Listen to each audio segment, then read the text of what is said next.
কাউকে এতটা গুরুত্ব দিতে যাবেন না যতটা গুরুত্ব দিলে আপনি নিজের কাছে গুরুত্বহীন হয়ে যান। যার যতটুকু প্রাপ্য ঠিক ততটুকুই গুরুত্ব দিন। অতিরিক্ত গুরুত্ব সবাই হজম করতে পারে না।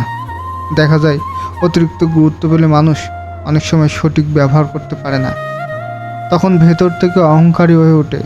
খুব কম সংখ্যক মানুষই অপরের গুরুত্ব পাওয়াটাকে সঠিক মূল্যায়ন করে থাকে।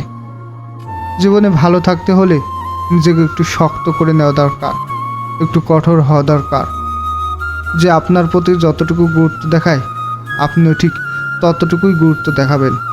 যে আপনাকে যতটুকু ইগনোর করে আপনিও তাকে বেশি ইগনোর করবেন। একটু এদিক সেদিক হলেই আপনি তার কাছে সস্তা হয়ে যাবেন। মানুষ যতটা কষ্ট পায় তার বেশিরভাগই হলো কাউকে অতিরিক্ত গুরুত্ব দেওয়ার কারণে। কারণ সবাই অতিরিক্ত গুরুত্ব গ্রহণ করতে পারে না। আজ আপনার দেওয়া অতিরিক্ত গুরুত্ব একদিন আপনার কাছে অতিরিক্ত অবহেলা হয়ে ফেরত আসবে, যদি না আপনি নিজের গুরুত্বটাকে ধরে রাখতে পারেন।